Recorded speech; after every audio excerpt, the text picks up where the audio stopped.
নমস্কাৰ সকলোকে স্বাগতম জনাইছো মোৰ ইউটিউব চেনেললৈকে। আজি এই ভিডিঅ'ৰ জৰিয়তে বিটিআৰ তথা বিটিআৰৰ বাহিৰৰ টেট পাছ কৰা প্ৰাৰ্থীসকলৰ কাৰণে বহুত বেছি ভাল এটা ইনফৰমেশ্যন দিব বিচাৰিছোঁ। প্ৰত্যেকজন টেট পাছ কৰা প্ৰাৰ্থীয়ে যিসকলে নিম্ন প্ৰাথমিক আৰু উচ্চ প্ৰাথমিকত বিটিআৰৰ কাৰণে আবেদন কৰিছিল সেইসকল প্ৰাৰ্থীৰ কাৰণে এটা গুৰুত্বপূৰ্ণ ইনফৰমেশ্যন এই ভিডিঅ'ৰ জৰিয়তে দিব বিচাৰিছোঁ। প্ৰত্যেকে ভিডিঅ'টো গুৰুত্ব সহকাৰে চাব আৰু শ্বেয়াৰ কৰিব। এইকাৰণে শ্বেয়াৰ কৰিব যাতে ইনফৰমেশ্যনটো সকলোৱে পায়।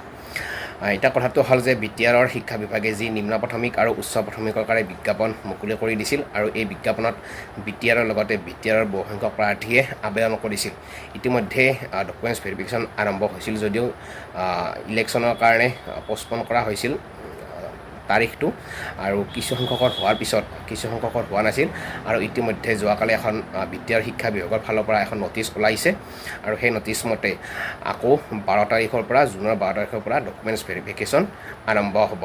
প্ৰথম অৱস্থাত বিটিআৰৰ প্ৰাৰ্থীসকলৰ কাৰণে আৰম্ভ হ'ব।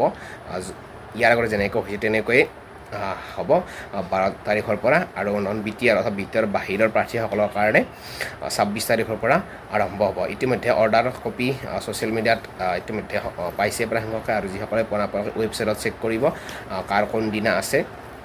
খুব সুন্দৰকৈ চিৰিয়েল নম্বৰ অনুযায়ী ডেট ঘোষণা কৰাই আছে, আৰু সেইমতে আপোনালোকে ডকুমেণ্টছ ভেৰিফিকেশ্যন কৰিবলৈ যাব পাৰিব।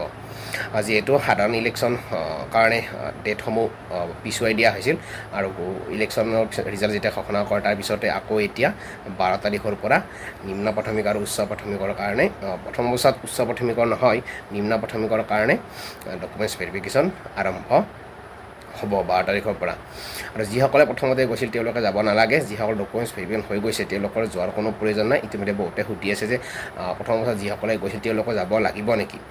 সেইসকল প্ৰাৰ্থীক জনাব বিচাৰে যে আপোনালোকে যাব নালাগে, যিহেতু আপোনালোকৰ ডকুমেণ্টছ ভেৰিফিকেশ্যন হৈ গ'ল। যিসকলৰ হোৱা নাই তেওঁলোকেহে যাব লাগিব, আৰু আপোনালোকৰ চিৰিয়েল নম্বৰ অনুযায়ী খুব সুন্দৰকৈ ডেট তাত লিখি দিয়া আছে, কোন তাৰিখে আছে সেইমতে আপোনালোকে যাব। আৰু যিসকলৰ ডেট মানে যিদিনা পৰিছে সেইদিনা আপোনালোকে যাবলৈ চেষ্টা কৰিব, নহ'লে পিছত অলপ সমস্যা হ'ব পাৰে। গতিকে ডেট অনুযায়ী আপোনালোকে যোৱাৰ কাৰণে চেষ্টা কৰিব। এই মুহূৰ্তত বিটিআৰ তথা বিটিআৰৰ সকলো টেট পাছ কৰা প্ৰাৰ্থী যিসকলে বিটিআৰ শিক্ষা বিভাগে মুকলি কৰি দিয়া নিম্ন প্ৰাথমিক আৰু উচ্চ প্ৰাথমিকত আবেদন কৰিছে সেইসকল প্ৰাৰ্থীক জনাব বিচাৰিছে নিম্ন প্ৰাথমিকৰ কাৰণে ইতিমধ্যে ডকুমেণ্টছ ভেৰিফিকেশ্যন আকৌ 12 তাৰিখৰ পৰা আৰম্ভ হ'ব। যিসকলৰ ৰৈ গৈছিল ইয়াৰ আগতে যিসকলৰ হৈছিল তেওঁলোকে নালাগে, আৰু যিসকলৰ ৰৈ গৈছিল তেওঁলোকৰ কাৰণে আকৌ ডকুমেণ্টছ ভেৰিফিকেশ্যন 12 তাৰিখৰ পৰা আৰম্ভ হ'ব। গতিকে এইটো বহুত বেছি ভাল খবৰ, যিহেতু সকলোৱে ৰখি আছিল কোনদিনা হ'ব কিন্তু ইলেকশ্যনৰ কাৰণে পষ্টপন কৰা হৈছিল, তাৰ কাৰণে স্থগিত হৈ আছিল। গতিকে এতিয়া আকৌ সেই ডেট মুকলি কৰি দিছে, আৰু সেই ডেট মতে আপোনালোকে যাব পাৰিব। আৰু আপোনালোকৰ চিৰিয়েল নম্বৰ আপোনালোকে ৱেবছাইটৰ পৰা অৰ্ডাৰ কপিটো চাব পাৰিব, আৰু চাই কিনে আপোনালোকে কোনদিনা পৰিছে সেইমতে আপোনালোকে যাব পাৰিব।